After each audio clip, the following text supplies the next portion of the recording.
All right, so episode 2, Byron. And we've got Back for more. Falky in the background there. They can't see. True. So what we'll probably do in this episode is try not to talk over each other as much as we did in the... I think that'll naturally just happen anyway. You're looking at me as though... No. As though it was me. It was the main culprit. No, I would say it was mostly me, actually. Okay. I think just letting you finish your thought more without trying to... It's hard because some of my thoughts I do leave without a full stop. Yeah, but I think watching some other people's podcasts, which I probably should have done before we started one, again recently with this different lens of like thinking about, okay, why is this flowing good and what am I liking about it? I realized there's a lot more space for people's kind of thoughts to finish before the other person responds. They must be purposely doing that, or they're just not as excitable and funny as we are and don't have cool shit to say that they can't wait to say. Yeah. So definitely the first one. Yep. Not the second one. No way. No. I thought you said some funny stuff last time. No, I thought there were a few good. There were some revelations that came out of you that I was like, I didn't realize how awful that DMT trip was for you. Really? At the time. I know you complained a lot, but I didn't. You just thought it. Awful. I don't think awful is the operative word here, but what would you say? Like more just bonkers. Just bonkers. Yeah, just disorientating was the vibe I got. You seemed mostly disorientated that night, but you seemed a bit irritated at me. Now I understand why. Okay. But I thought it was just because I was so encouraging of like, yeah, do it. Because I really wanted to hear what you had to say, and I hadn't quite had that experience. And you seemed in a place where it'd be good to get some sort of shift in perspective, which I guess hasn't changed much anyway. And if for some reason I just thought, yeah, this is the thing to do. And I think upon hindsight, yeah, that's not really the vibe you want. You don't want this person like kind of pushing you towards something like that at the time. That's not really how you trip sit. No. It's supposed to be more hold space. Don't have an agenda or an intention of your own for the other person. Mm-hmm. So that was definitely not a good trip. Do you think that... Well, honestly. Well, yeah. In hindsight. Yeah. Look, I think the difficulty is we're analysing and pulling apart something that happened how long ago? True. This is over 7 years ago. And it's not your first bad trip. 7.5. No, it's not. I remember you telling me about... Do you want to tell the story of when a cab driver... I mean, this is always probably the wrong way to come to a substance and decide to, use it. But I believe you were in a cab somewhere and someone, according to the cab driver anyway, had left some weed, it looked like, in the back seat. And he was just like, hey, do you want that? Like, I don't want it. You can have it. It's meant to be intense shit. It was something like that. He said something like that. Okay. Yeah. How would he know Well, that? was. I don't know. Look, That's again, and that's even longer ago. Do I want to unpack that bad trip that caused nearly not nearly. Well, it caused what you could describe as a mental breakdown. Yeah, right. Okay. Yeah. Is that where we're going? It doesn't sound like that's where you want to go, so we don't have to, but we could do the short version, and that is we're pretty sure it was salvia divinorum upon reflection. Yeah, I don't think, based on the experience you had, the effects, I don't think it was weed. There was too much visual aspect to what you described. I mean, you can definitely have a freak out on weed that is that. Yeah, intense. you can. Absolutely. And hard to say again. Yeah. Hard to say. But you had, okay. So anyway, we won't go. But you went to a different world, and there was people.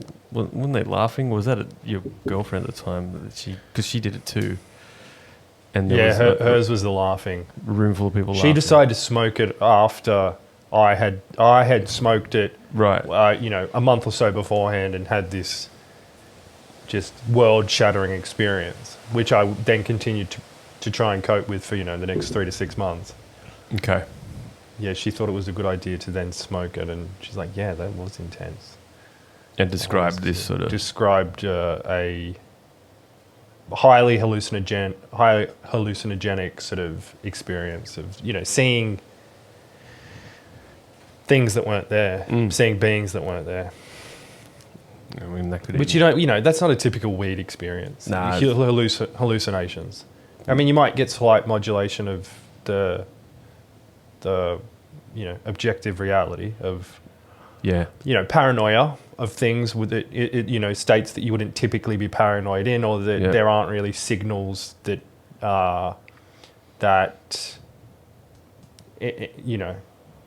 you should be interpreting as threatening or anything or something. That don't warrant the response. Exactly. Don't warrant the response, right? Yeah, for sure. If you weren't stoned, would you be paranoid? Yeah. Like even slightly? Would you think a serial killer is somehow involved in this situation that's unseen and not present in any way? Those friends, really close friends, who you typically describe as great people who have always been there for you,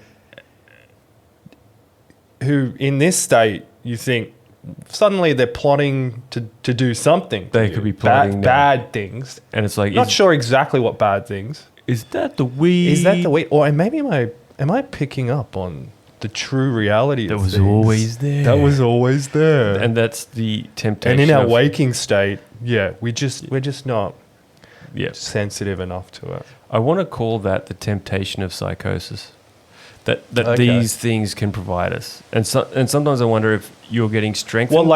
There's a desirableness to psychosis. No, the only desirableness would be the self-preservation that it makes you think. Oh, that's interesting. You're accessing, right?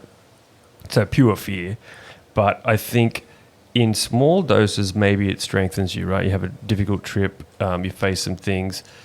But if it goes too far and you have that shattering experience, which it sounds like you did, although you didn't have, some people, they melt down. Because in psychology, they've got a model for this. Right. And it's something like there's type A and type B.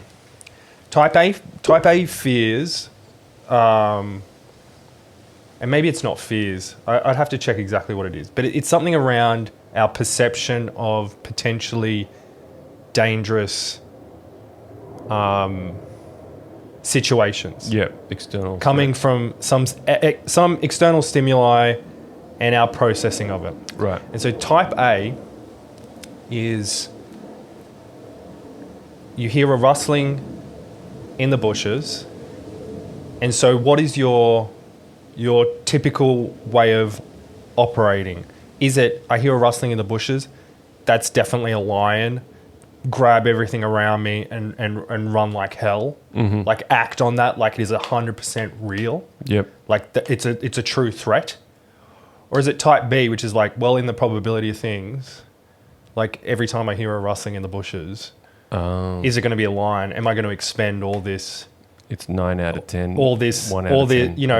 The downside being I'm going into this taxing physiological state. That's going to tax me, tax my energy resources. The danger of fleeing, if you're fleeing in the dark.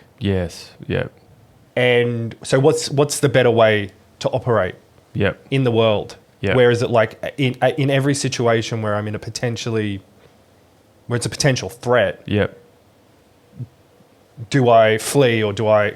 because they're both costly responses if you get them wrong.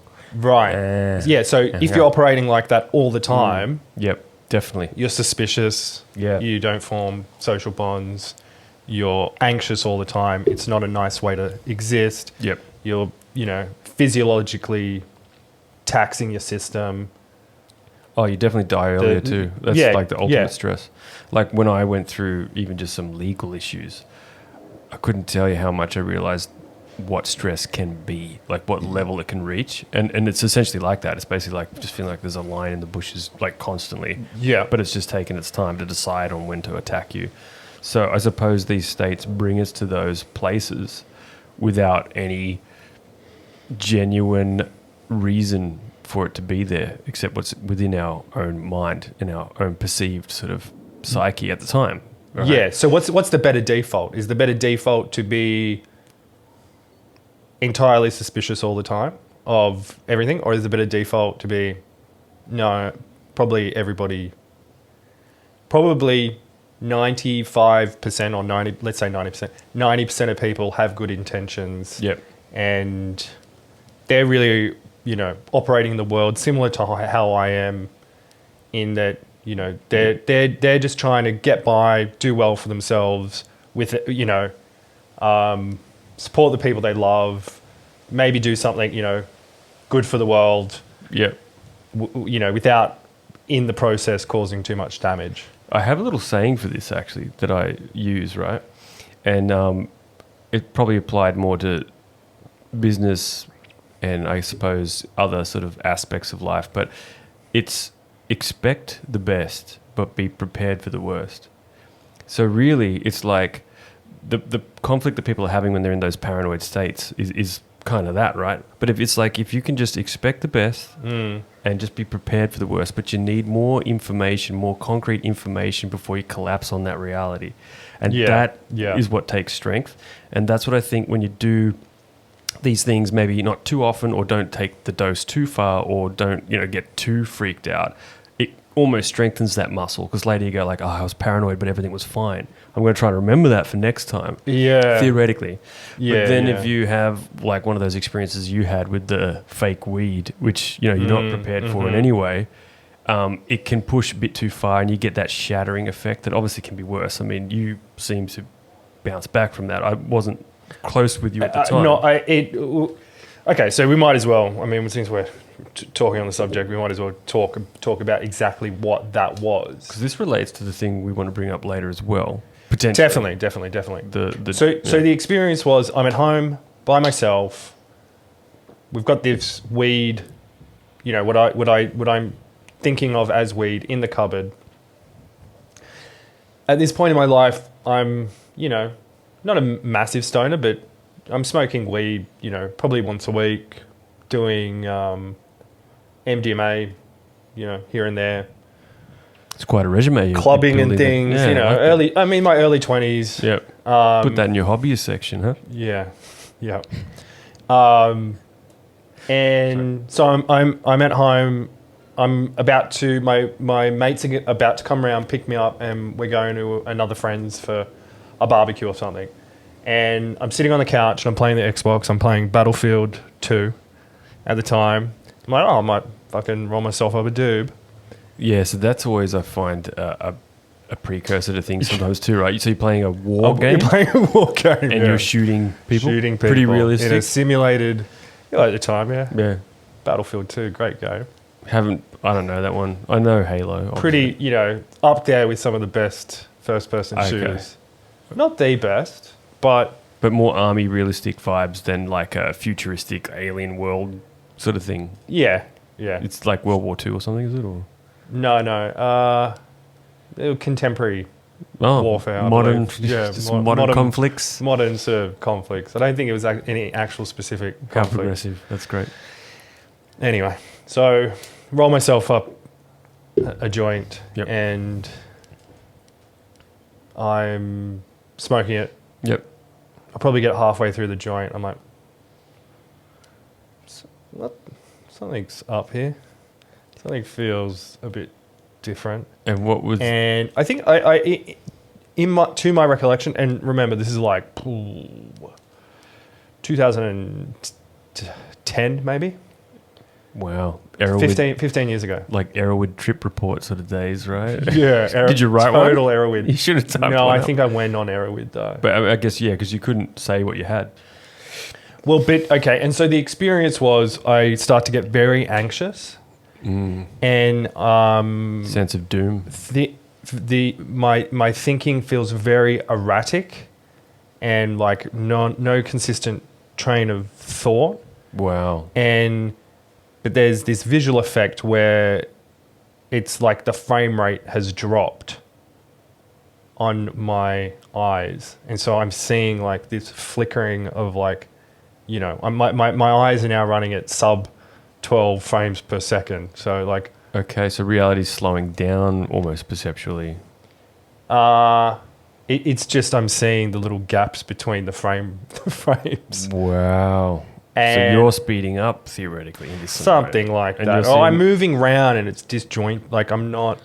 Whoa, dude. And so I sit out in the backyard. I'm like breathing, and I'm all of a sudden I'm captured by this fear that I've been poisoned. Oh yeah. Yeah, I've There been it is. poisoned. The classic. Yeah. Yeah, and so And I suppose in that moment you can't correlate back to go like, nah, it's like, oh yeah, I got it out of the back of a fucking cab. no, I mean my That you weren't radix even- you weren't even entirely. that- I'm okay. just all fear at this point. Okay. I'm not It even. wouldn't matter if I'm you not got it even off. making sense of Okay. anything. There's no analysis. It's I'm in fear. Yeah, and I'm poisoned. I'm poisoned. I have lost my mind. I've lost my mind, and I'm going to be like this forever. Okay, so that already hit you at the start of this trip. Pretty quickly, and so I run upstairs, and I go to my bedroom. I lay stomach down, hanging myself over the bed, and I close my eyes.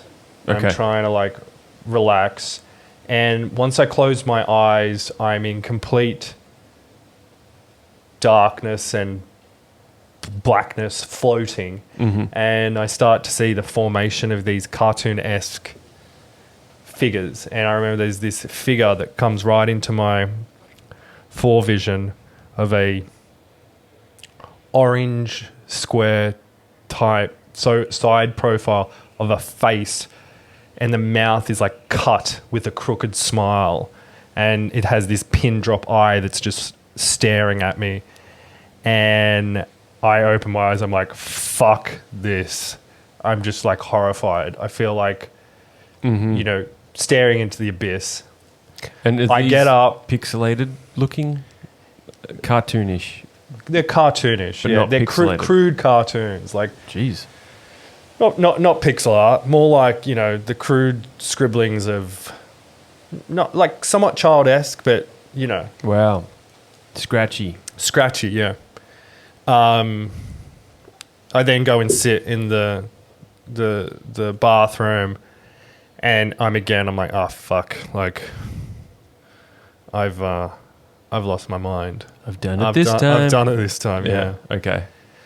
My mates get to my place and they pull up out the front and they're just like waiting, and I was living in this townhouse at the time, so they could literally just pull up right out the front, and so I opened the door from the. It's not like the Inner West, huh? So I opened the door from the townhouse, walk out, and then I walk into the open door of the car, and I just kind of like slump in. I'm like, So you still. and I'm like, I'm fucked. I'm Okay. saying that to them, and I remember them like laughing and shit. And I'm just like laying with my head down. I'm like, I think you need to take me to the hospital. Oh, the And old they don't. hospital. They don't. Yep. We go to this. We go to my friend's place. He's having the barbecue. I walk right in. And I just go to the couch that I know is out the back. I lay flat down in this couch and kind of just pass out. Come to a few hours later. Get Yep. up. Walk into the backyard.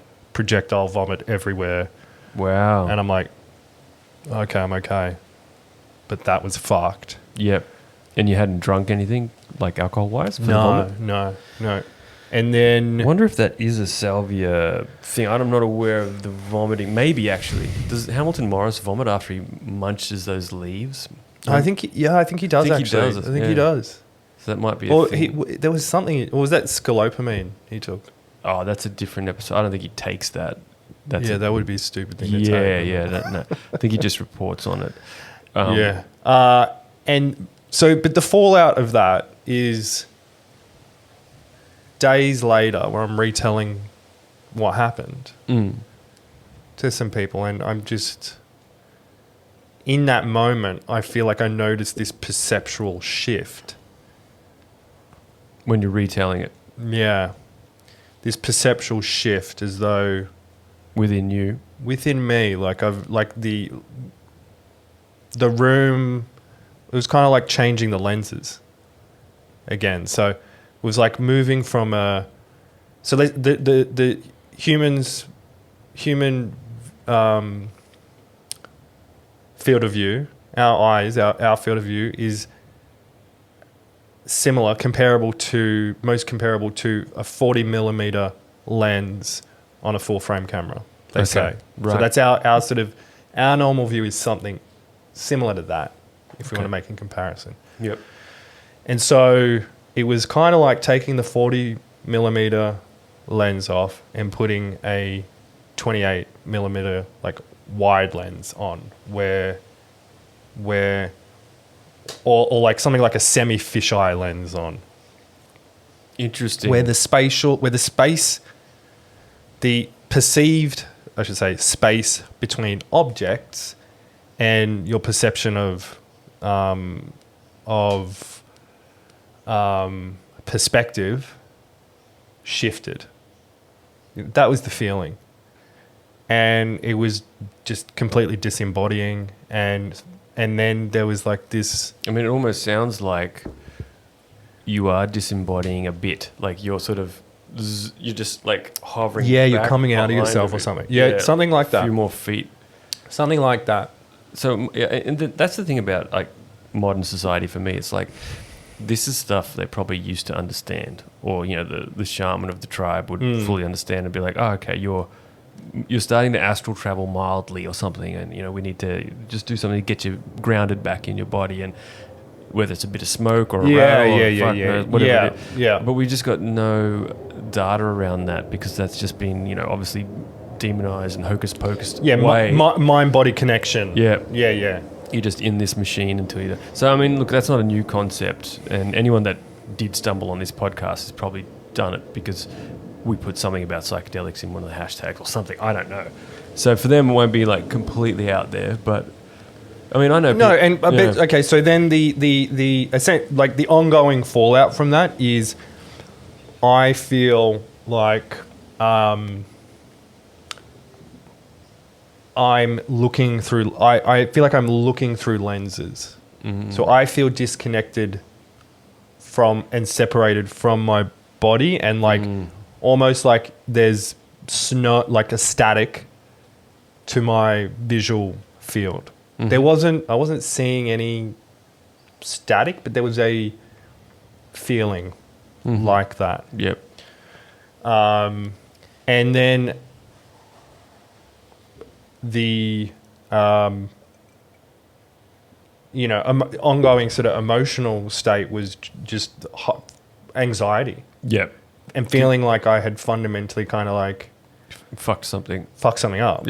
Yeah. And okay. And that'd be really. And I just like it just caused a breakdown, really, of sorts. I guess close to that. Yeah. Well, being in a state, like I had to leave my job and really move back in with my parents. Yeah. Just felt so sort of destabilized by it. I felt really destabilized by it, and you couldn't even. And again, like I'm describing, this feeling like you're looking through lenses, this static, this perceptual shift, which wasn't actually there. Like my perception didn't shift. Like the my field of view didn't change. Whether there was any neurotoxic or something that effect that even subtly that I'm noticing, don't know. Seems unlikely, I think. Yep. But when I did start to do a bit of research, Erowid and everyone's first stop. Every uni student's first stop. It's a fairly common enough experience, and so I think what it's probably most categorizable as is derealization or depersonalization. And there's a lot of this, and a lot of people report this visual snow. Mm-hmm. Interesting. And what are they having when they're getting this effect? Did it say what substance triggered it? Yeah, all sorts of psychedelics, I think. So no specific, just a whopper dose or something that really rocks you. Or maybe not it doesn't even seem to be a whopper dose. Just something that gets you. Yeah. Yeah, I think it gets you. I'm willing to bet, I mean, not that I'm qualified, but it's got something to do with, because, you can, astral travel, and you're supposed to have this like silver ribbon that connects to your body, and people do it through transcendental meditation, and even one of our friends, Kerim, I remember once he told me about reading a lot of books on how to do it, and you pull on a rope in your imagination to pull yourself out of your body. And one time it worked, and he sat up out of his body and looked around the room, and there was kind of like a bluish hue to everything. Yeah. A bluish hue, light just dancing off him. 2 for 1 at the farmer's market. I could feel it in my plums. Anyway, sorry. That's that Eastbound and Down. My plums. Okay. Clip that just Beautiful goes on forever, but the bluish light's hue. just dancing off. The light sun just dancing off. They just got a bluish dancing right hue. off of them. What, Just sorry, nice. what is this one? Getting ready to Eastbound take and them to Down. They're market. these outtakes. Eastbound and Down. Yeah, it's got Will Ferrell and that other guy with the mullet. And it just was viral for a while, and back in 2011 or something. I don't know. Okay. But the bluish hue always reminds me of that story of... What does he say about the Kerim. bluish hue again? Sorry, I was reading something midway through. In Kerim's report, or in the Eastbound and Down outtake? Did Kerim speak about a bluish hue? Yeah, so when he sat Well, up... because it's funny because, I mean, part of the thing that I've left off that is a purple hue that I saw post... Yeah, well, that's... Well, there was association with it. Well, that... I wrote a little, rambling poem about it. Right. Or, free got that- association. Got that here for us to read now? Since you brought Sure. it up. I do. I think the listeners would love to hear it. Yeah, okay. But I think definitely talk to Kerim about that if you still chat with him now and then, because he described it quite well. And he said he sort of flopped back down into his body because obviously it freaked him out a bit. And then, as far as I know, he didn't really tinker around with it. What did he do? What was it? That substance did he? No substance. No. Oh, it was through he meditation. was actually just attempting Okay. using a technique. It wasn't even really a meditation that he picked up on the internet because he was interested in traveling out of his body. And I think that's what a lot of shamans can do. Not, that wasn't necessarily Kerim's goal to become a shaman or anything, as far as I know. But obviously we don't have that training in modern times as readily available or as like pop culture accepted. It's getting better now, I mean, we talked about Aubrey Marcus last episode, and he's certainly one of those people that is a conduit into that world. He likes to work with shamans when he does his ayahuasca retreats, and that's why we were going to bring up my journey to Peru at some point in this one as well. Yeah, But sorry. Let's definitely bring the... Yeah, we'll get to We'll that. definitely make sure we bring the focus back around to you.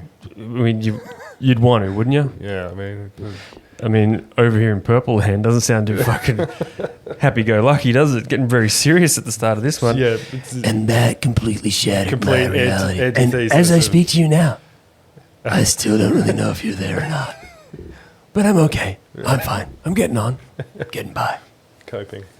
I'm coping. Well, Do you want me to, shall I, am I going to read this for Fuck fun? yeah, Poem? dude. Okay. All I right, didn't it's a think bit- you'd be able to find it. That's awesome. Please. So this is, just in case this ends up being a snip, so this is Byron Mackenzie, who wrote a poem after a hugely disassociating trip of some kind on a substance he still isn't sure of what it was, that left him feeling slightly disembodied in his day-to-day life. And this is the poem he wrote about.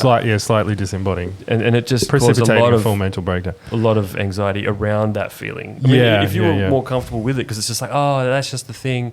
No, that well, happens. maybe. But I because think you don't maybe. know what it is, right? You've got all this Yeah. anxiety, like, I fucked my brain. Well, yeah, that was it. It was the... And maybe a shaman could just slap you on the back twice. Like, no, you just Yeah. do this, bap, bap, and then shunk, you're back in your body. And Well, you'd be like, right, oh, yeah, no biggie. yeah, Who do you go yeah. to these days? When, Obviously, when you you're could sitting go, in your exactly, when you're sitting alone in your at your parents' apartment house playing playing Call of Battlefield Duty 2. 3 and fucking got mates that are just laughing at you, which is understandable. They're trying to Yeah. make light of it. Yeah.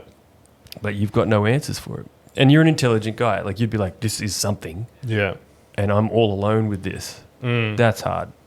Yeah. And so this is the poem you wrote Yeah, this is the plan. at the time to capture this whole sort of... Okay.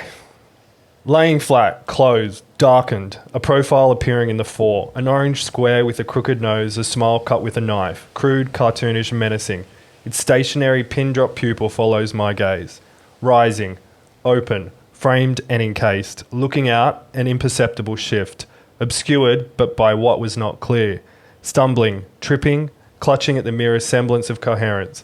walking backward, turning out the doorway, leaving into the hall, passing the room, descending the stairs where I was sat on the lid and ruin first glimpsed. It's all turned out too short. The links are missing. Poison. How could this have been planned for? Poison, though. Or paranoia-ridden. Ruin. The others have arrived, opening and falling in, head at feet, looking up. I cannot understand their faces. They joke and laugh, but I wish they would. Moving faster now, and I'm not here anymore. Stopping along the way, I want to escape, but cannot keep from staying inside.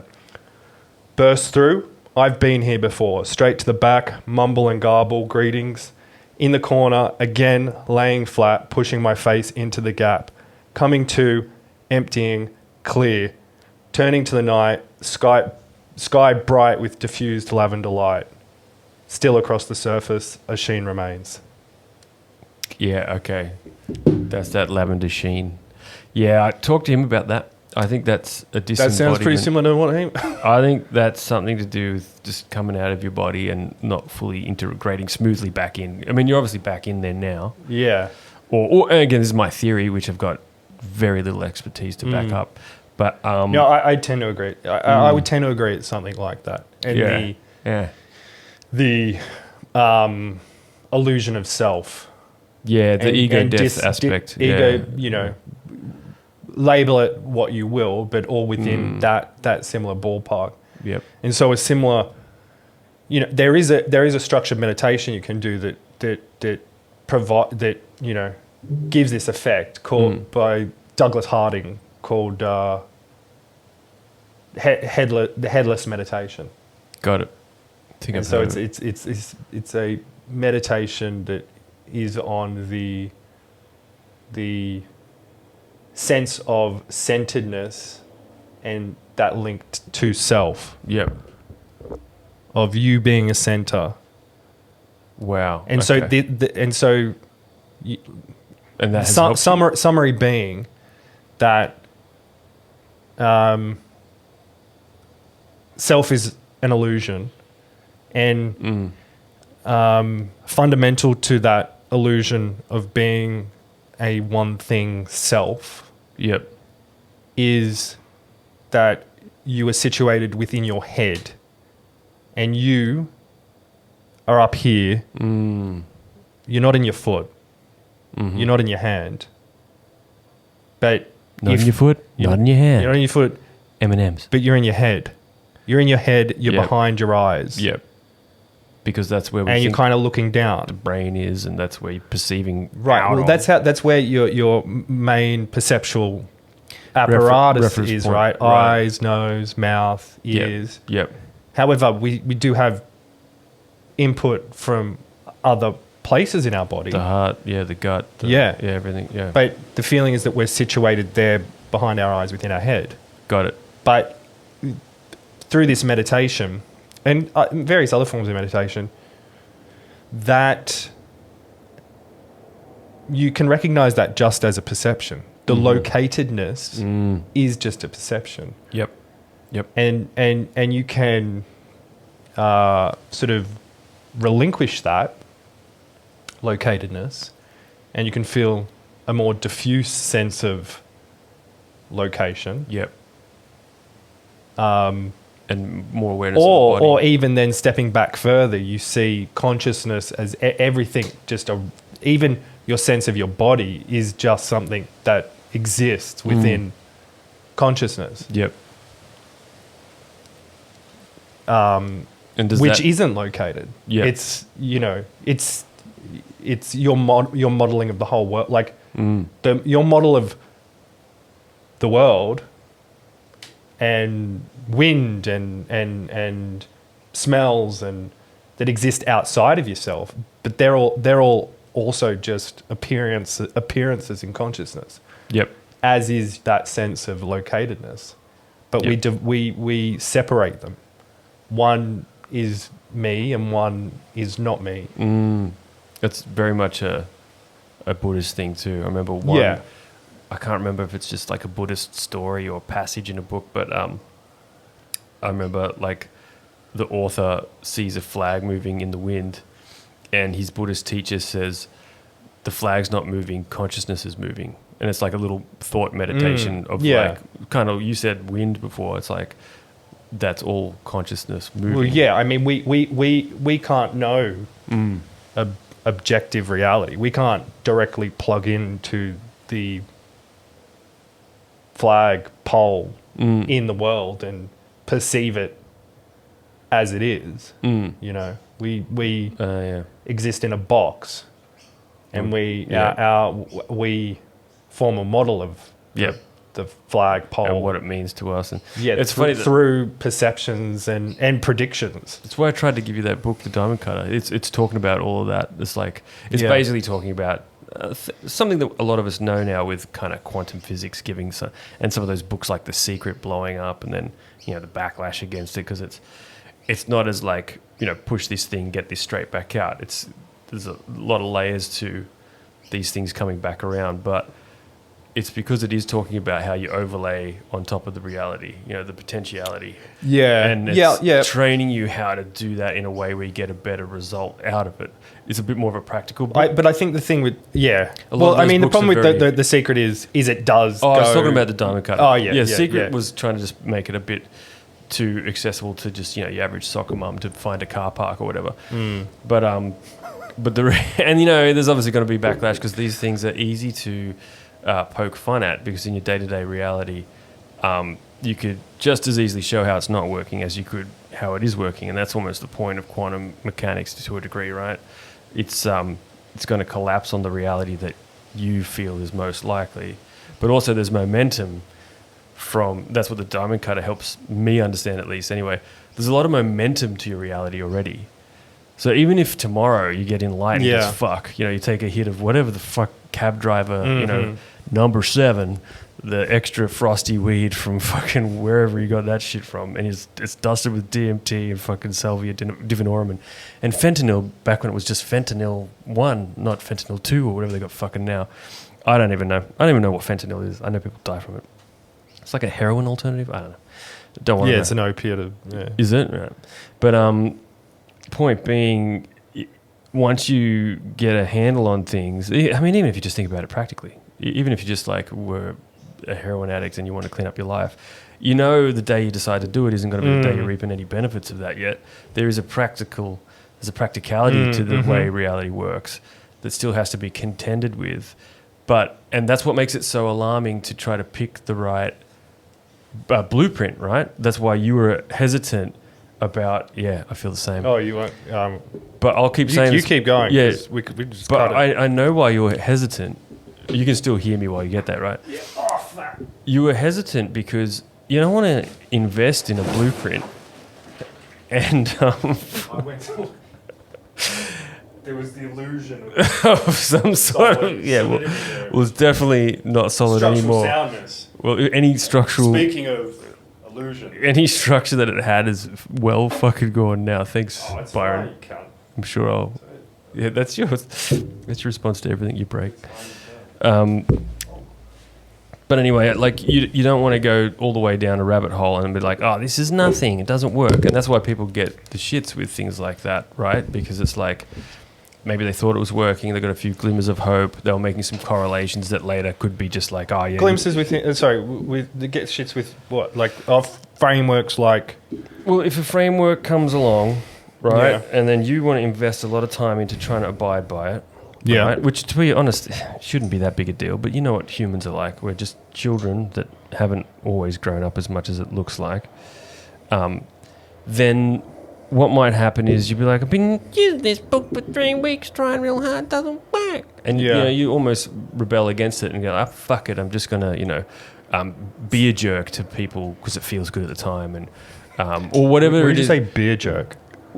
Be a jerk. Like be a jerk. Like have a be a jerk. Be a jerk. Jesus. I thought you said I'm just going to beer jerk to people because that feels better. Like get loaded on beer. Like drink a whole lot of beer and then jerk off over people, I mean, sounds like you do it. But point is... I mean, maybe. Do it. Maybe. Have done it, maybe. But I more mean they just slip back into their, like a lot of those books say, be a jerk to people, you know, you're attracting what you keep talking about, right? So, Yeah. and then you try really hard to clean up your language. The Four Agreements is like this too, right? Another great book. It's like be impeccable with your word. It's a lot of hard work to do it, right? Which is So so what you're saying is people start with these operating models, frameworks, whatever you want to call them, and then they get shitty with them because they're not seeing cause and effect Yep. soon enough. Yep. And Right. and then because it's an effort, and then it's easy to backlash and go, fucking Larry is a dickhead, and I do want to just whinge to my wife about Sure. him. You know, then there can be this backlash to just like, fuck it, just like anyone does when they get the shits with too much pressure, too much sort of, and so. Well, I mean, that's not my problem with these ideas. No, well, I mean, and My problem with these ideas was that they're too confident in some of their assertions about the cause and effect stuff, or at least in my reading and interpretation of them. Whereas I could see, like, you know, let's just refer to it on whole as the law of attraction, right? Is that let's just say, like, generalize it down to that law of attraction. You attract, you get in what you put out, or what, you know, something like that, right? Or I've got to be in a, you know, I've got to visualize the thing I want. I've got to embody the thing I want.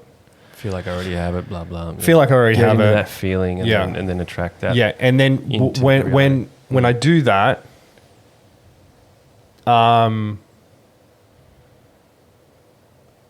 there's some law in objective reality that says I will get that at some point, as like a law akin to any other of the laws of nature. When the assertion is that confident, where there is, you know, it's unfalsifiable. Like we're outside of science here in you know, cause and effect, and however, if you were to, you know, if you take that and you say, well, we do model there is objective reality, but we do model it, and that has massive implications for what we notice and how we behave and the things we're open to and our emotional states and how we interact with people. You know, little example of that is when you when there's something you've been paying attention to recently. You know, it's typically like you've bought a new car. Yep. Right? You see, and now you see that everyone else has got the same car as me. Yep. But you didn't notice it before. Yep. Those cars still existed. You know, it's Totally. that sort of thing, Yep. which I think if you're too, like, empirically minded, you know, you just say, you know, you're just paying, you know, it's just because you've bought it. It's now, you know, within, you know, your attention, and that's why you're noticing it. But the knock-on implications of that for when, you know, not the car example maybe, but the example of, well, you know, if you are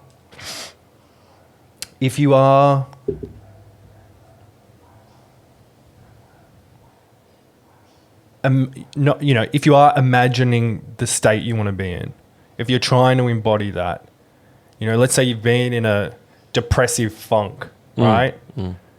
And so your way of being in the world at the moment is, you know, I can say from when I've been depressed, it's like having blinkers on. You know, you aren't open to possibilities. Yeah. I mean, because, you know, you're kind of fundamentally feeling hopeless, right? Yep. And so I think the big knock-on effects, the macro knock-on effects of that, can have massive cascading effects down. And I think, well, that's what's happening. So what's your problem with, you were sort of going to establish, it sounds like you're agreeing with these types of thinking, unless I'm misunderstanding you. What's the issue you have with this type of... when it becomes... I suppose we're talking about the secret at this point, not so much the diamond or something cutter, like, which I'll explain. When it becomes a law, when it becomes a law outside of some trickle down cause and effect, like when there's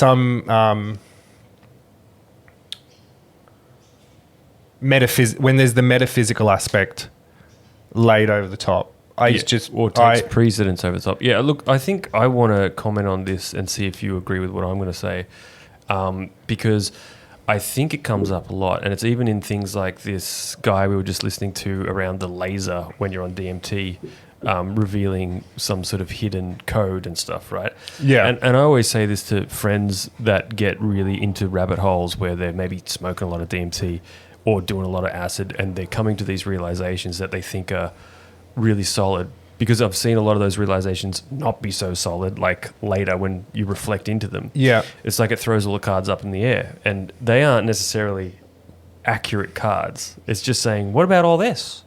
But you still have to pick truth up out of it and construct something, whether that's just your truth or universal truths or both. But I think you always want to have one foot in, one foot out. You never want to... I think that's just the way the universe works. It's a little slippery like that. You can never fully grab it on the tail and go like, this is it. You can to a degree with science, and that'll sort of drill down certain mechanics of how things are operating, which as they get deeper, get a little slippery too. But I just think you can never... Well, yeah, I mean... say it's the frogman running reality necessarily, or say it's the lizard, people. It's... maybe they're dimensions you flicker in and out of, and in that dimension that is a reality, and they're all sort of stacked on top of each other and have an influence over each other, but no one thing, and that's where psychosis probably comes into a degree. It's where you start believing every random suggestion, every random reality that you peep into. Maybe maybe it's really just a condition where you can astral travel and see into different realms and hear other beings talk. But what you need, if you've got something like that going on, is a very strong ability, and that's why shamans train for, I guess, like whole bloodlines to be able to navigate these spaces, because you have to have a good level of sovereignty to navigate that without losing your center, whatever that exactly is, to understand that this is just switching between channels or, So I guess if we take, let's take that exact example of where I see this being dangerous, right, though, is... if we're... I agree. I agree with... that's just one aspect of what I was sort of going to share, but yeah. I think that there's the dark side of the full confidence in these things. Yeah, it can go the other way too. Yeah, true. There's a yin and yang, right? You can be so woo-woo with it that now you're worried about stepping on a crack, and now you're worried about every little thought you had wrong, and now you end up in like a paranoid tailspin where you can't manifest anything in your life either, because or the person that's having a sincere psychotic breakdown, schizophrenic psychotic breakdown, is they're just trapped in another dimension. Yeah, or and like, you mean like minimizing everything else? Minimizing it all, or seeing everything through the lens of this belief system that falls outside of... Just happy-go-lucky your way out of it, yeah. And I think it certainly is a mistake, but that's what people do with every religion anyway, right? They love to just be like, yeah, you go to church on Sunday, bada boom, bada bing, Jesus, I'm going to float up there into heaven. Obviously, reality's hard work. Even if you're using these techniques, even if you're a meditator or a Buddhist, that's what I like about the diamond cutter. He's like explaining that in the Four Agreements is pretty good too. There's like a Toltec wisdom, but to get this stuff right is like becoming a really good golfer or piano player. Like it's hard work to clean up your reality, even just in a practical, logical cause and effect sense. It is anyway, right? If you and me just tried to get really dedicated, clear our head in the morning, write a to-do list, it's all hard work. Like, it's very easy to just want to go with those short-term distractions or pleasures along the way that might deviate from a bigger constructed plan that might have bigger payoffs, right? It's logical anyway. But what the diamond cutter anyway is sort of suggesting is that the effects have a bigger echo than you think. And some of the cause and effects are hard to spot. So it's really just trying to open up your eyes on the blueprint. Yeah. So that when you're putting in effort into trying to be a good piano player of reality, you're using practical stuff. None of it's going to be the kind of thing that would backfire anyway. It just make you a better operator anyway. But it helps give you a little bit more dedication to it because you can see the potential benefit, because he just gives you straight up cause and effect. He presents it as though it's a law. Well, no. A metaphysical law. No, I mean, what he does is he presents it as just a system of how the Buddhists see that reality works. So it's not really, I suppose you could say it's a law, but he's just talking about cause and effects and how they will then propagate into your reality. And a lot of it is using the analogy of seeds that you've planted in your own mind. So really it's just you are seeing you do these things. And then so you then see it. And it's not from a ethical standpoint. It's just that, you know, even if you don't want it to be the case, it's like if you do certain things, they pop back up in your reality from somewhere else. Yeah. And he's just from a business, because it's really just a business book. He's just trying to show you ways to shift what you're doing to get better outcomes. And a lot of them are counterintuitive. Like if sales are down, be more generous. That one's really hard for a business owner because it's like, what the fuck? But it's like, make sure your staff are paid. Make sure that if you're generous with your time or with just your care and concern or with that tiny bit of money that you can share, maybe it's not a lot. Maybe you can't really do anything yet, but you can find another way to be generous to help then get that coming back. So it gives you a little bit of hope as a business owner to look at these different things and go like, maybe I can do something about that by just, and the things often that you'll sort of realize that, I kind of was doing that, but I didn't quite understand, because then I'd let it fall down here or I'd take a shortcut there. But now that I sort of have a little bit of a notion that maybe sticking to this will come back around in the positive, then you've got a little bit more ability to keep pushing and keep doing that right thing before you just go, fuck it, throw it, the baby with the bathwater out the window and just be like, whatever, Do you know, okay, so, do you know, I think I have some, there's a sensitivity within me to these things in, again, the confidence that some of these proponents speak with and then adherents to it sort of speak with, because a fundamental aspect to the success of these is somewhat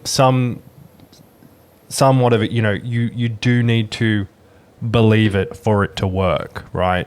Which fucking red flag for anything that's like that. If you're not, it's not working because you're not believing hard enough. Wow. Good point. Which has been, that's a trap for that's really a technique. That's a technique employed by, that's an old school technique employed by con man stuff, probably. I guess. Religion. Religion. Yeah. Indoctrination of all kinds. Yeah, you deserve what's happened to you. These bad things that have happened to you, you deserve them because you don't believe hard enough. You deserve, your relationship with Christ is one of belief. You believe in Christ, you have a relationship with him, you can be atoned for your sins. Yeah. You don't believe in him, you go to hell. Yeah, I think that one's dangerous. But I know what you mean by that. There's so many of them. Yeah. It's kind of the karma, the dark side of karma is on that same sort of side of things, Yeah, I think that's a very human thing to, because I know what you mean there. Some people will get really bogged down in things that, like, it's like, people didn't deserve this. They're the people that have the catastrophic lives just from... Yeah, or kids that have terminal illnesses or, massive disabilities that make their lives just so much harder. Or they're in, war-torn areas, like, pick one right now. Yeah, what did I do to deserve this? What did I do to deserve this? That kid? We already struggle with that. I think that's a fundamental kind of aspect to to the human condition, right, is trying to make sense of the absurdity of everything.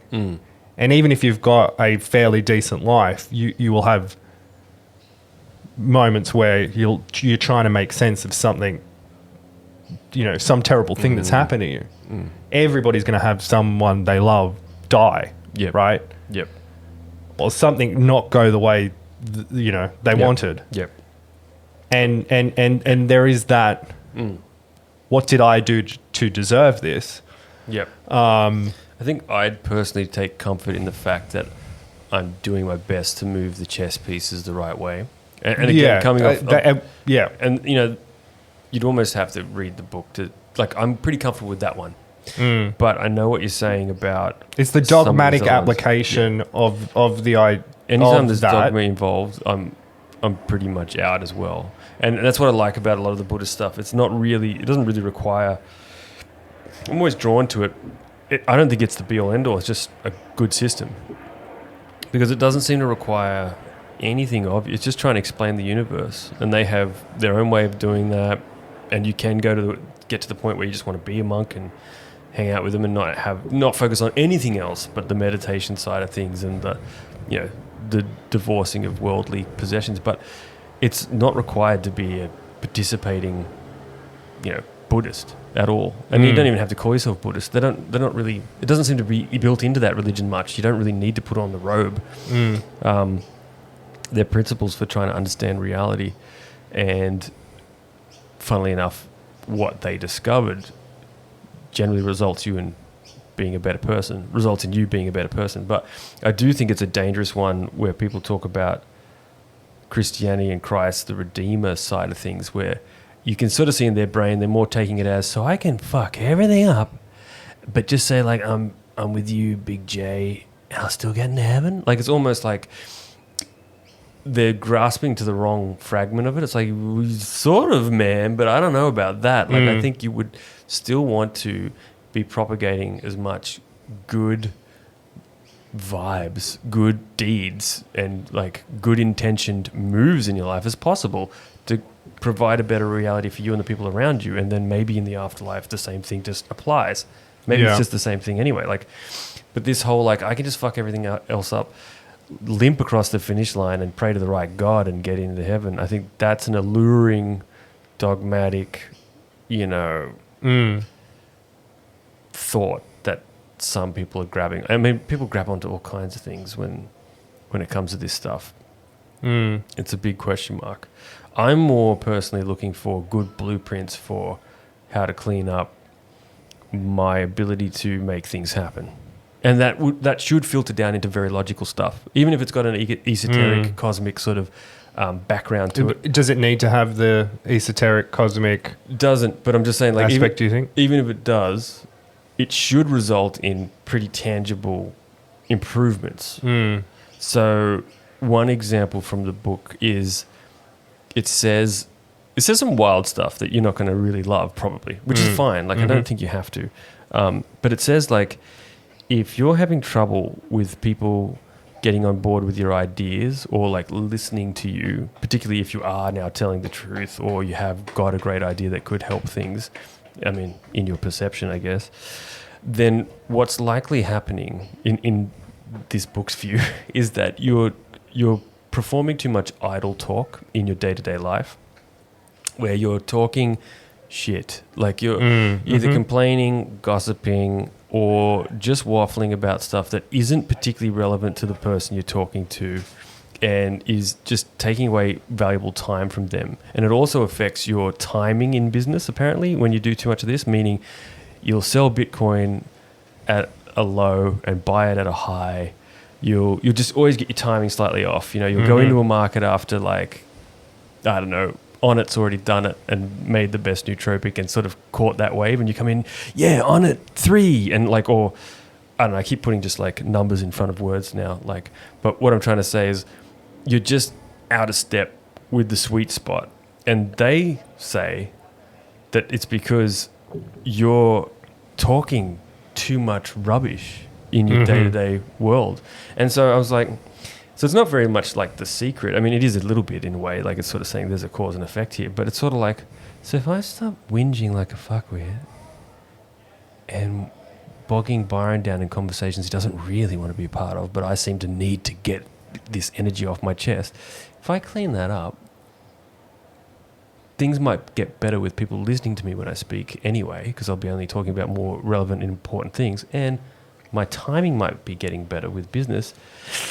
Worst case scenario, I'm just talking less shit and being less of an annoying person to be around, and that doesn't happen. It's still a win. Mm-hmm.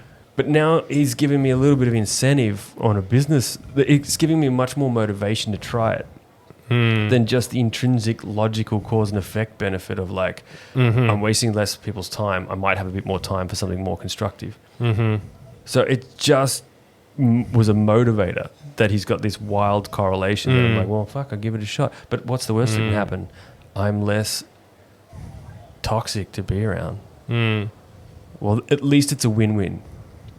It's not like he's telling me that do that and you don't have to do anything else. He's just saying, like, if you want this to improve that, and then, you know, pops up at a different place in the carpet, you know, like one of those Warner Brothers cartoons. And so it's full of these interesting correlations like that, where it just gives you this incentive to clean something up. You easily could anyway. It's like, I really don't need to whinge to Tomomi about people that didn't show up to my Bucks party fucking 5 years ago or whatever. It doesn't matter at all. And you're like, oh, that's just something that I liked and was all I needed to start throwing out a lot of this stuff. And I realized the piano player analogy, because it's like some days you're good at it and other days you're like, oh, it's a familiar key, like it's a familiar chord, but you're like, and it's the same as junk food. It seems like the less I eat it, the less you want to. And then when you do, so here's some interesting advice I heard recently around motivation. If you are feeling as though you're struggling with motivation, which is stop wanting. Yep. Stop being so in tune with wanting things. Huge. Which it seems like strangely kind of antithetical to, because motivation is like, well, I'm, you know, I feel like I'm struggling with the energy or the focus to get the things I want, or I'm not getting the things I want, and these are causing problems in my life, or I'm feeling bad. And obviously, you know, I'm wanting to fix this so I can get what I want. But it's kind of rolled up into this whole idea around, you know, whether the, you know, dopamine detox thing works or not, or whether, you know. But in that sort of similar vein of, we'll give that system, you know, if that system isn't working for you, give it a break. Just stop being so involved in your wanting. And, you know, it's funny, whenever principles like this come into play, I feel like they usually work on multiple levels. So usually there should be this other practical aspect to it where you go like, well, yeah, I guess that anyway. And so it might not be as obvious. Otherwise, everyone would be living a perfect life, right? Like every chord on the piano would sound good otherwise. So there's obviously got to be the ability to choose things that aren't as productive for your goals, aren't as quote unquote perfect or ideal by, let's just say, human standards, or, you know, but there's probably some sort of universal beauty and truth to things. But that's another conversation. But what's interesting about that concept is when you stop wanting so many things, I guess to your point, maybe dopamine depletion, this, that, but also it's like you're not as exhausted, because when you want too many things, logically, it's very hard to know which one to pick to start with, right? Number one. Number two, when you wake up in the morning, the chance of achieving all those things you want simultaneously are pretty low. In fact, they're probably impossible. Yeah. Some part of you knows that. So it's hard to muster up the dopamine to start even fucking one of them. And when you trim back to just 1 or 2 goals, like maybe just doing 1 podcast a week, or like really scale it back, like or just fundamentally, like, what if you went for a while without any of that, wanting, goal setting, park it all for totally aspirate, just live in the here and now, something like that. Just continue with your clean the slate. your routines and habits as they are right now, unless you've got some, terribly sort of intense regime self-damaging, right. things that you need to sort out. But if you're living a sort of, yep, standard sort of scale it back, stop chasing bitches, more money and everything for a month, maybe even. Do it for a month. So I can already feel how that would, and then you just start valuing these other more minor things in your day-to-day that are right there, like your cat. Just give it a longer pat. And then probably, you do that for a month, and then maybe you come back with a serious goal. Maybe the real thing you want is the thing that's loudest and clearest. Yep, and it becomes apparent through that clearing. I'm saying I heard this advice recently, and haven't taken that advice whatsoever, really. Well, I'm not, honestly, not out there like scheming and plotting. plotting like to I get am. the things I want. To the level that I am, where I had to clean up my approach to make sure it's all clean now. I was certainly not thinking I that. still want to take over the world, but I'm doing it the right way. Yeah. It's okay now. I didn't talk any shit this week. Yeah. Handing out $100 bills in hopes of getting back 1,000. No $1,000 is. I spent a fucking 1,000 on this camera. Yeah. So it went the other Maybe way. that's what they meant. Can I have that 100 back? It doesn't work. Change my mind. Yeah. So. But it just capped off. And look, to be honest, it just suits me. I like to cap that book off. Anyway, I like that style. I'd like to live like that. And if it works, great. But if it doesn't, I actually like that approach. I don't know if you'll agree, but I've always tried to be a bit more on the generous side. I like it. I like being able to... Yeah, hell yeah. Just be able to do that, not from any ego. And I hope you think this too. It's never been like a... I'm not getting off on it either. Like, I just want to be in a position to help at the right times. Like, if someone needed it, does a lot for me. And I feel like that's a lot of purpose for me. I'd love to have a company where I can give people good salaries, good benefits, if I could. Yeah. I haven't got that right now. I work for one that does, and I've been able to help people in that company get promotions and stuff, and I'm still working on that. And I really like that. I realize I like that the most. So whether this podcast becomes a platform to help do that later through some mechanism, whether the NTS, the supplement store, becomes that, because I've got a passion for it, and my wife's working really hard to keep that going, or it doesn't overly bother me. They're just vehicles that should work if I can get my reality right. That's just what I think. I'm always thinking there's something I can get right, and it's good to have your perspective on, always just challenging that a bit, because it's like, but it may not be that, or it might not be that simple, or just, and I think you should always keep 1 foot in and 1 foot out. Otherwise, you definitely fuck up anyway. Anytime you get dogmatic with stuff, it doesn't go well. I've never seen it work. Even with your supplements and your herbs. Mason Taylor. It's funny. Last episode, I wanted to tell you this, and this is a good time to do it.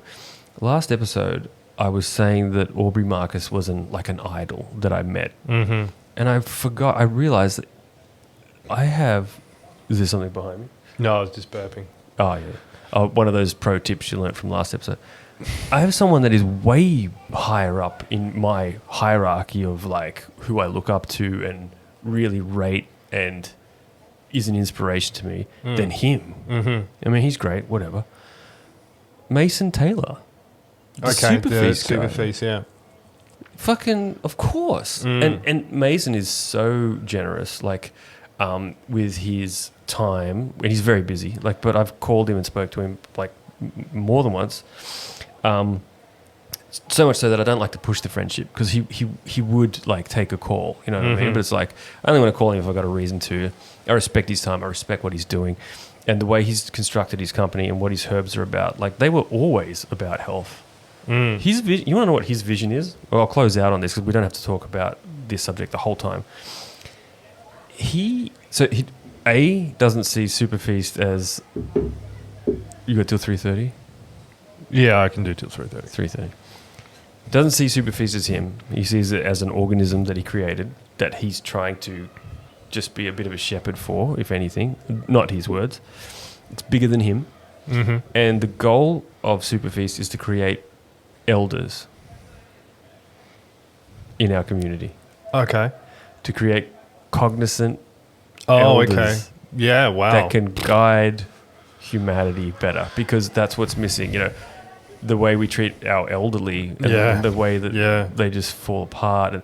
And all his herbs are aimed at longevity, essentially. They're all from the traditional Chinese system. And those motherfuckers know a thing or two about herbs, and he's learnt well, and he's brought it to the West as best he can. He sources the best shit from...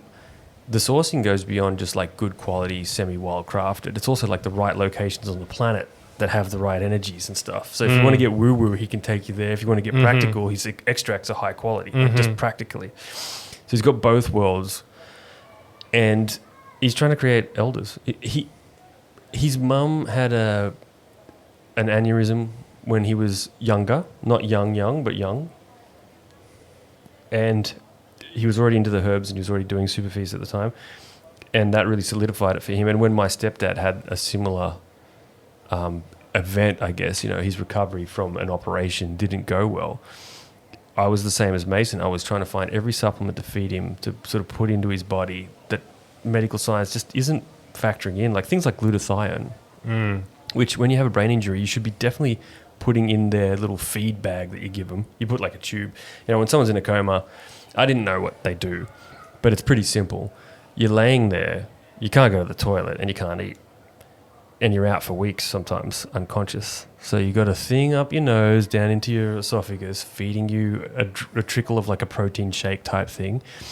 And you're wearing a nappy, you know, and the nurses change that every day or whatever they need to do.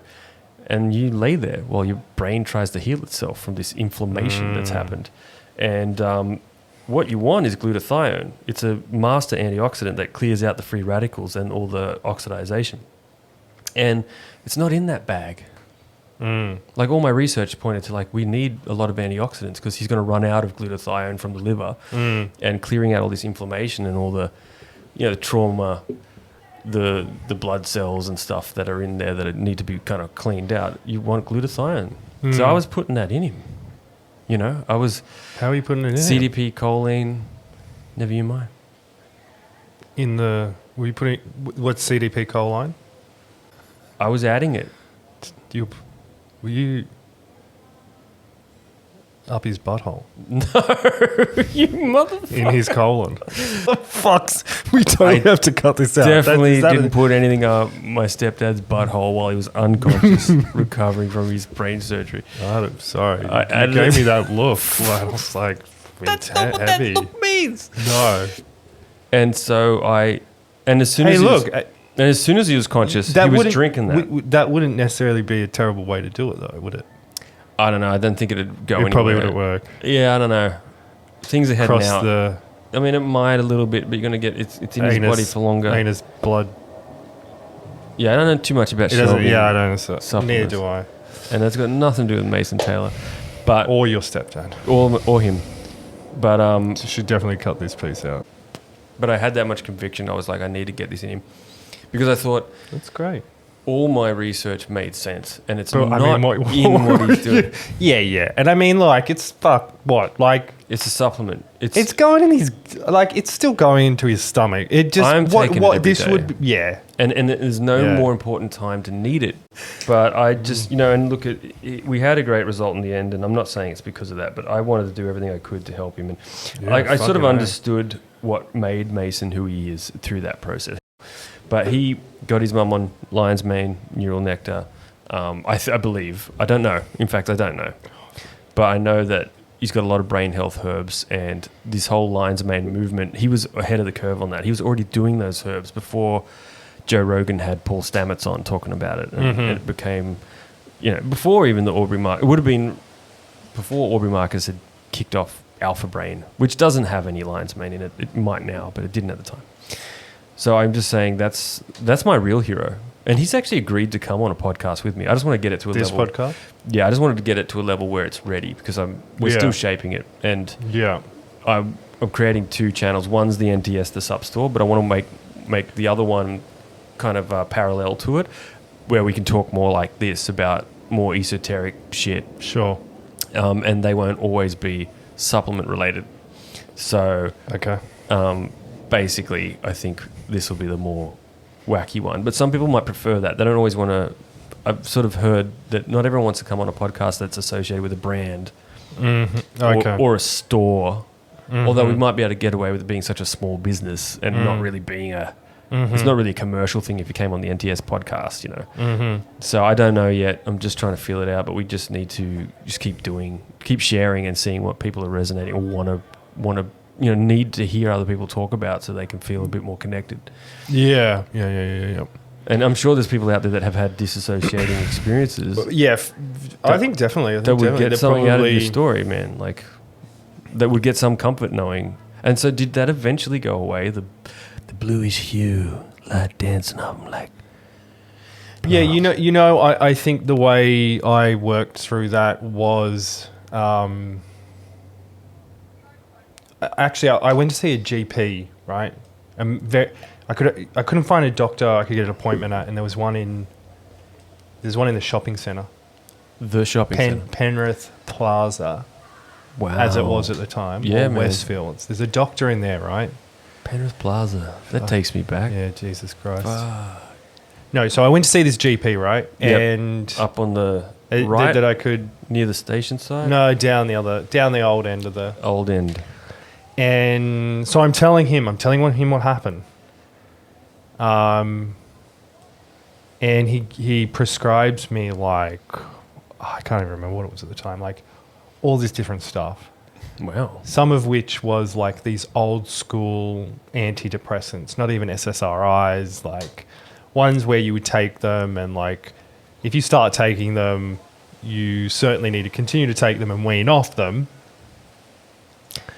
So you've got someone who's going to a doctor that's essentially, giving this story about how I've had this experience I can't make sense of. I'm feeling anxious all the time. I'm having panic attacks. And he's doesn't say much, but okay, I'll take these. And so I get home. I like his style. I look them up. I'm I'm not fucking taking these. This guy was an idiot. Yep. Had I started to take those, there are all these potential Basically got side an addiction effects. now. Yeah, an addiction or I think some of them were, even anxiety or depression was the side effects of some of these. Yeah. And then particularly if you stop taking them, which he never explained, I'm Yep. I'm not fucking taking this shit. I quick segue. How ridiculous. That's the experience you can get from a healthcare provider. I got some pills when basically the TGA were threatening to take me to court and destroy my life, which I took them for maybe a few days. Oh, okay. I had to get rid of them. Antidepressants. Yeah. Lexapro.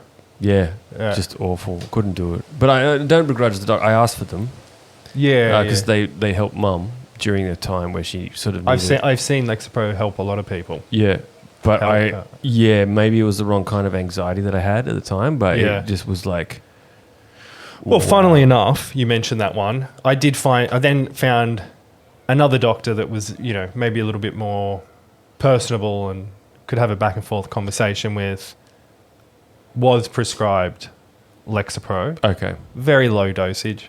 Actually below the therapeutic dosage. Yep. So it's on that. And then I just started reading about it. Yep. I just kind of started reading about how the brain works, a little bit, about anxiety. Do you know what the first doctor prescribed you? I can't remember. I think They're they were wild these names. old school.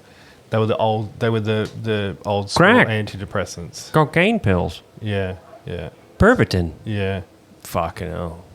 So You know what Pervitin is, right? Pervitin, no. It's meth. Oh, okay. Yeah, that's what it used to be called. The pharmaceutical was called Pervitin, and that's what they gave to the Nazi soldiers, apparently, when they did the Blitzkrieg. They were all high on Pervitin. Yeah, right.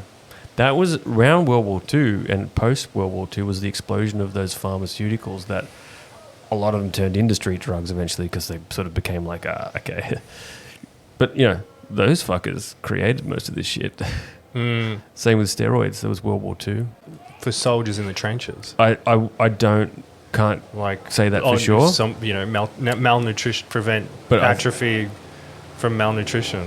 Could be From definitely. being in the trenches. I and mean, I shit. believe it was definitely used in the military first, to create super soldiers probably. But I haven't got the full story on that to say it here, and I haven't been down that rabbit hole recently, but I remember I was for a little bit, just tracing back where some of this shit came from. Mm-hmm. And can you imagine a roided up soldier on meth? They had some wacky ideas. That's the most violent man you could probably create. Yeah. Fuck yeah, let's get them. That's all that, and then live for today. Don't worry about tomorrow. Which is sort of the steroid mindset in a lot of cases. Often, obviously, there's people that try to use it the right way, but a lot of these big guys drop off early, and it's a fact we got to face in the fitness industry, properly. I don't think we have. But okay, so a little bit of Lexo Pro, it helped you sort of get a bit more grounded and just a bit more numb to the anxiety. It worked? Potentially, but it's so hard to Could say be if time it was as just well. time, right? And whether the Lexo Pro was somehow reassuring I'm taking something to help with this. I think Which Lexo is Pro fine. certainly had some effect. Well, I it think helped I Mum. felt more... I remember being on Lexo Pro and feeling more organised. Interesting. Mum seemed more ambivalent, which is what you needed at the time anyway. Yeah. Just a bit more whatever. And honestly, Yeah. when your partner's like nearly dying from a hospital mishap, which is just full of so many reasons to be pissed off or whatever, I think it was just the right thing. But I don't know for sure. But I just remember she was just able to cruise for a bit. And then she just got off them and it just worked perfectly for the use case that they're probably designed for. And she did it that way as well. Yeah. Didn't crutch with them. She just used it to get through the darkest sort of time. I mean, she spent time in the darkest time for a while without it too, before she sort of said, "Hey, you got something?" And they were like, "Yeah, this would be a good idea, we think," and blah blah. That's why I tried to replicate it, but for me, that wasn't what I needed. It would be different if you're going through. It might be different with a health scare or something. The depth of sorrow wasn't as deep. It was more just constant pressure and stress that I was dealing with. But I needed to think what the next move is. They take a while to kick in. That was the other a thing. month to 6 weeks. That's the other thing, and I couldn't deal with the initial phase of whatever it was doing, like the not kicked in yet, but affecting my current sort of levels of everything. I was just happier to be where I was and back out of trying to sort of synergize with it and then need to come off it anyway. So I was just like, fuck it. But I remember just constantly having to think, what's the next move? What's the right move? What's the best thing to do? What can we do? How do we restrat? And it was just exhausting. It was just like, I kept losing my wallet. I remember that. And I think it's just because you're so distracted all the time, even when you think you're not. Yeah. I lost 3 wallets. They all came back to me. One's at a police station somewhere, but all those cards and the license have been changed since. So it's just like, I don't know if I bother going to collect it, but they all came back, which I found a little symbolic. Again, 1 foot in, 1 foot out. Yeah. I'm never fucking fully but I think that's how reality works, if you ask me. It is 1 foot in, 1 foot out. It is 1 foot in the very material sort of side and 1 foot in the fucking machine of I think that's the difference. toad people teaching you how to play guitar side, you know? Yeah. Bit of each. So, do we want to wrap up with one last story or... So, I feel like this would be a lead-in episode into Like a part So two? you did So you finally did ayahuasca in Peru. Yep. Was it Peru Yeah, yeah. you went to? Yeah. So you finally did ayahuasca in Peru. So I feel like this is a bit of a epilogue to Yep. that. Yeah. And so I think, Yeah. I think an interesting question. So last episode, fucking hell, I'm referring to it as an episode. It was. It was, yeah. It is.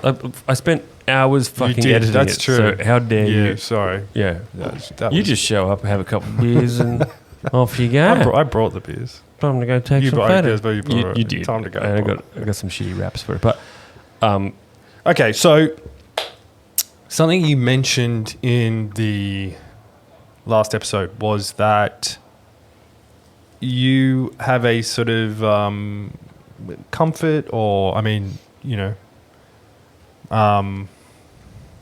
you don't have an anxious sort of relationship with the DMT world or the psychedelic world the way that I would say I do, or that I hear others have. That there isn't, that there's a comfort there for you, I think was the. So I'm interested to hear about that, because because for me, and like interestingly, I experienced this last night. So you sent me this article. There's this guy proposing that he's found this, he's discovered this fundamental code to reality that's visible when you're on DMT and you shine a specific laser onto a hard surface. You can see this matrix-esque Japanese, katakana, Hebrew code. And you can also see another dimensional plane, right? So there's this running code and the lasers cutting through the wall. Anyway. yep. So I read this article. Yep. And I started reading other numerous articles just about DMT, and it actually provoked quite a bit of anxiety in me thinking about this. I mean, the other thing was I was very hungover, so I'm very dusty. I've got that sort of Yeah. that It's like it weakens your aura a little bit or some shit. Yeah, I know. the Sunday scaries. Yeah. Or Oh, yeah. yeah. It's got a term like It's that. got, yeah, there's, so I've already got that.